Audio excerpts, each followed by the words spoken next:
Okay, so I'm finally doing one, not in my car, just sitting in my living room here. Been studying a little bit and was thinking about what the next one I wanted to talk about is, and so I thought I'd go ahead and film that now since it's on my mind. Um, this is something I wrote years ago um, after asked to say something about my mother who had passed away a few years before. Um, and so I wrote this because I felt like I learned something valuable from that, and then from an event that happened afterwards. So I'll go into this. We found out my mother had cancer. Um, did everything we could, prayed, was absolutely certain that God was going to heal her and keep her alive. And every time we got a bright spot, a dark spot came in right behind. It just never looked like it was going to happen, and it didn't. She did pass away, but I was certain. If you want to talk about a faith, this grain of a mustard seed, I had that faith. I believed, and I struggled with that. I walked out of the hospital the night she died, looked up in the sky, and said, "I guess I'm just not going to understand you in this life." Because I'm certain God's there, and I'm certain He hears me. My evidence in my life and others, the lives of others, have given me plenty to reason to believe that He's there and listening and cares about our life. And so I said, well, there must be some reason. I don't think I'm gonna know the reason in this life, and I don't really like that. I was irritated. I wouldn't call myself angry, but I was just disappointed and irritated in God because I didn't get what I want. Um, which isn't that the case with us always? I didn't get what I want, so we can't believe in you because you didn't give me what I wanted. Um, but I wasn't necessarily not saying I didn't believe him. I was just irritated, thinking, well, there's aspects of God I'm just not going to get.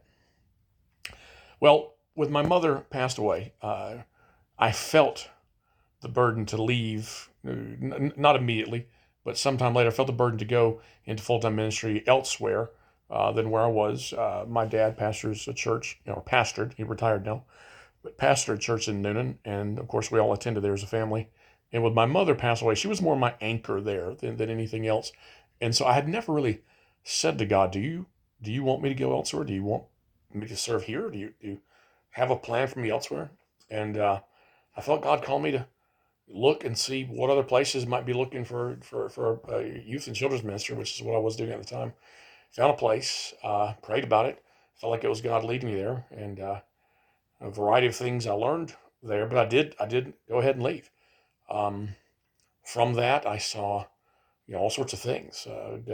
Lots of people walk away from a life of drugs. Marriages came together that were falling apart. I myself baptized many people because of people accepting Christ. I was involved in all sorts of things that I would have never been involved in had I stayed where I was.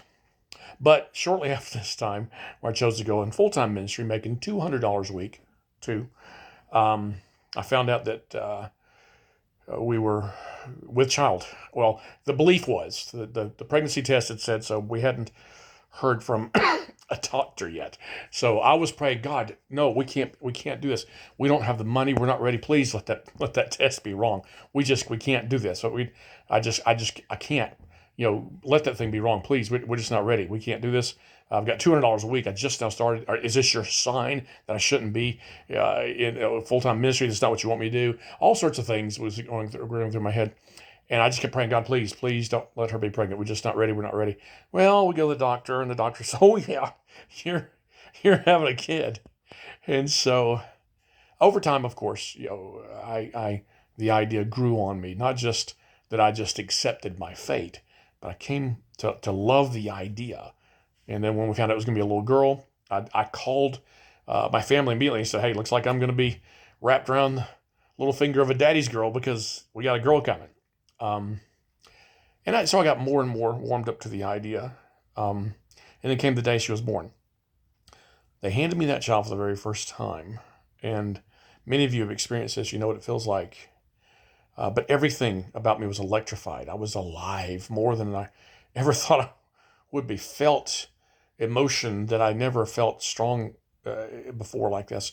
I held my daughter, and I actually said out loud, God, I get it now. I see why you died for us, because you wanted this again. You wanted to hold us again. You wanted your children back. And I don't blame you, because this is awesome.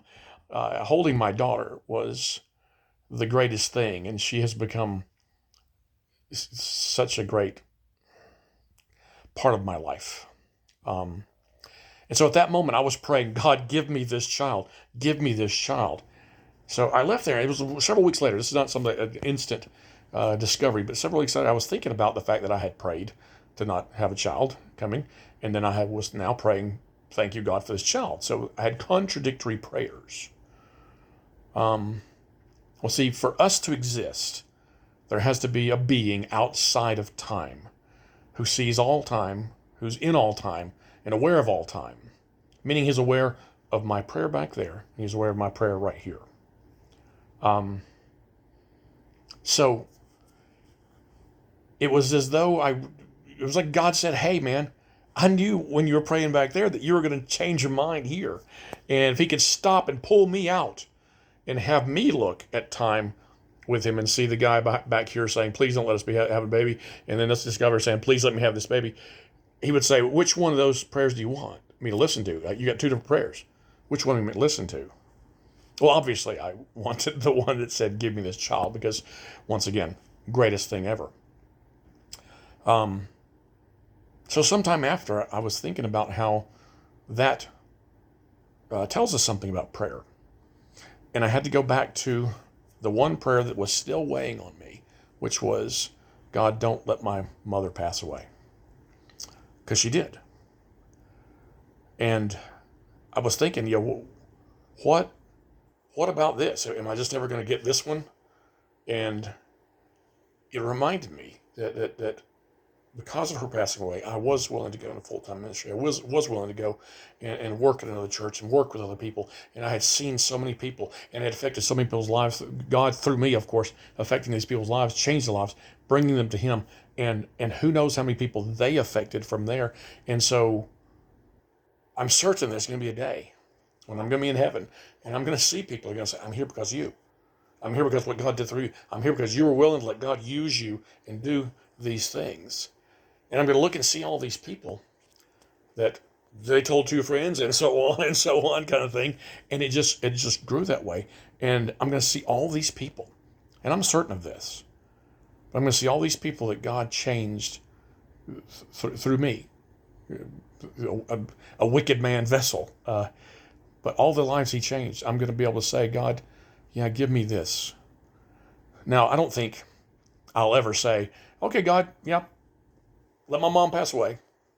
But I do think I can say, God, I understand. Yeah, that hurts. It really did. And it was tough for a long time. And there's still some moments that it is. Many years later. But I know that God has a plan. And it's bigger than me. It's bigger than I can comprehend sometimes.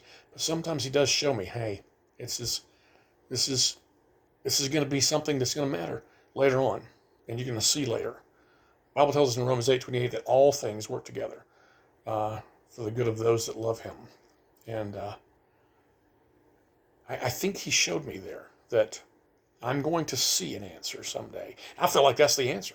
I'm going to see a day when I see all these people that were changed because of God working through me in my life. And so I'm able to say, okay, God does hear prayers. He didn't totally ignore me. He knows all of time. He knows the bigger picture. He knows what's most important. And sure, sometimes things have to change in a way that seems negative and horrible. But, sometimes the egg has to break to make the omelet. And that's a sad way to think about it, really, sometimes, because it sounds so cynical. But it is true. Sometimes a negative thing has to occur. Sometimes the child has to get a shot so that they can be well. Sometimes you have to taste that nasty cough medicine that we had to take as we were kids to be better. And at that time, it may seem like the most horrific thing ever. And why is this horrible thing happening to me? But someday later we go, oh, okay. It mattered. It mattered. Um, so I think that's something we can see and take and live with. Um, so take that and just understand that, you know, I'm not trying to present some wise, sage advice. Just saying that sometimes when you say, I can't see God moving in this, I can't see God ever, why would he allow this? You have to understand there's a bigger picture, bigger than we will understand in this life. And we have to accept that God has a plan. And I'll probably never get the full plan. I'm certain I won't get the full plan because you know me, I'm just a wicked man. See you next time.